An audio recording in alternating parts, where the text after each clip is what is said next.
Introduction to Hiligaynon Possessive Pronouns. Possessive pronouns in Hiligaynon, like in Filipino, show ownership or possession. They tell us who owns something. These pronouns can be placed after the noun to indicate who owns it. Here's a breakdown of the basic Hiligaynon possessive pronouns. First person singular, ko, which is my or mine in English. For plural first person, we have namon, which is our or ours, exclusive. We also have naton, which is also our or ours, inclusive. The second person is mo, which is your or yours in English. Plural is inyo, your or yours in English, plural. And the third person is niya, which is either his, her, or hers in English. And then the plural is ila, which is their or theirs in English. Here are some key points that you have to remember. Singular refers to one person. Plural refers to more than one person. Exclusive means excluding the listener, and inclusive means including the listener. Now, let's look at each pronoun with example sentences to help you understand their usage.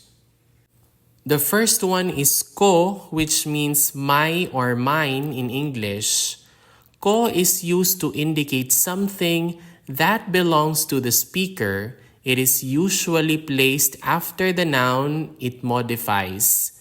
Example sentences. Ini ang libro ko. This is my book. Ini ang libro ko. So a libro is a book. Bata ko ang nagalakad sa plaza. My child is walking in the plaza.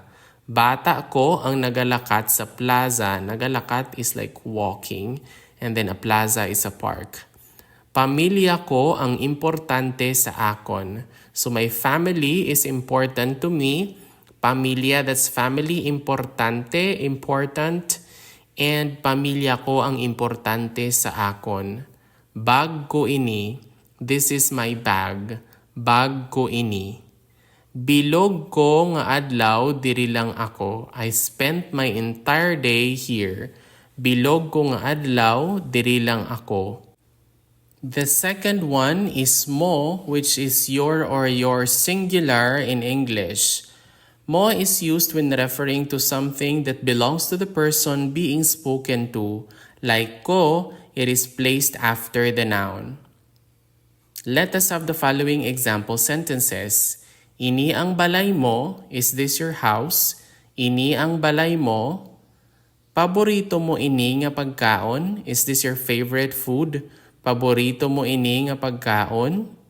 Damo gid ang libro mo. You have a lot of books. Damo gid ang libro mo. Nakita mo ang bag mo? Did you find your book? Your bag, I mean.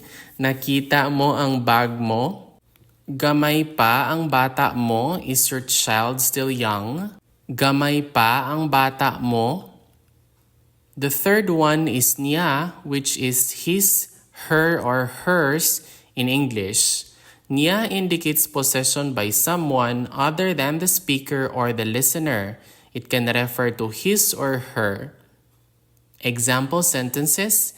Ini ang kwarto niya. This is his or her room. Ini ang kwarto niya. Iya ini nga kabayo. This is his or her horse. Iya ini nga kabayo. Paborito niya ang kanta nga ini. This song is his or her favorite. Paborito niya ang kanta nga ini. Sulat niya ang sa lamesa. His or her letter is on the table. Sulat niya ang sa lamesa. Ari ang sapatos niya.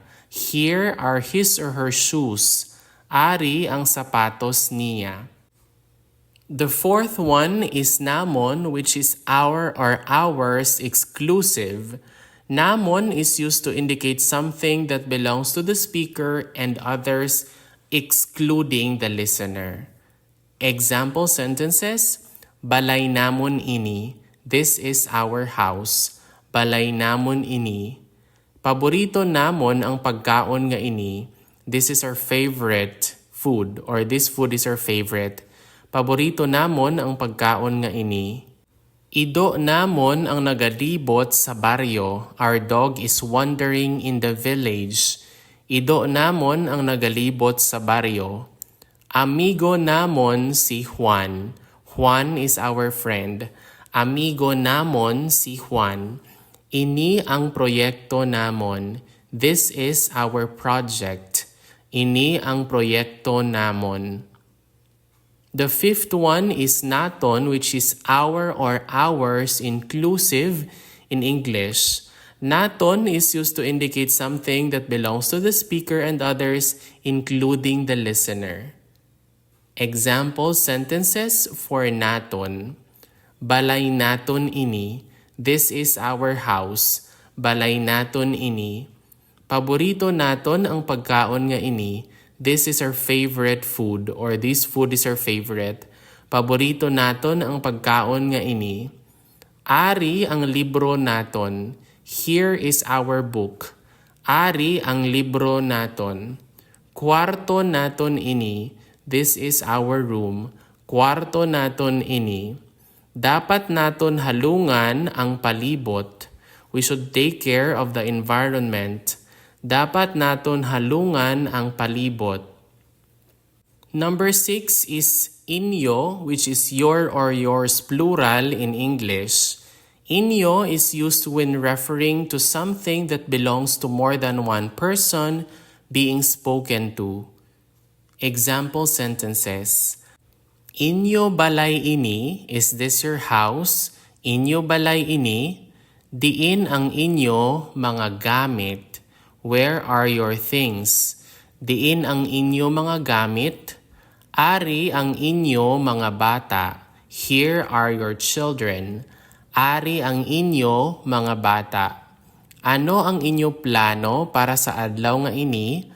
What is your plan for today? Ano ang inyo plano para sa adlaw nga ini? Inyo amigo si Pedro? Is Pedro your friend? Inyo amigo si Pedro?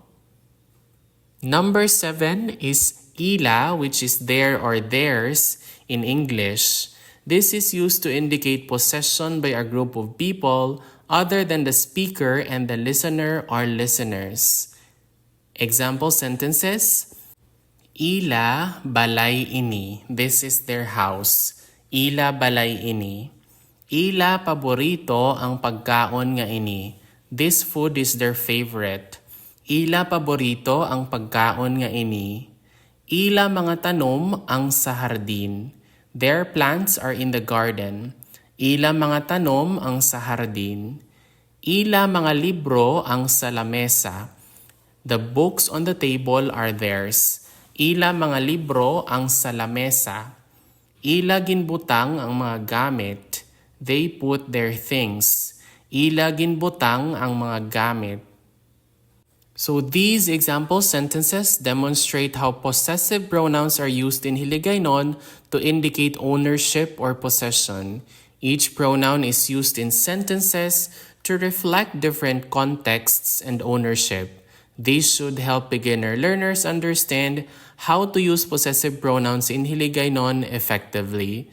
If you have any more questions or need further explanations, just leave your comment down below. I do hope you learned something new from this video.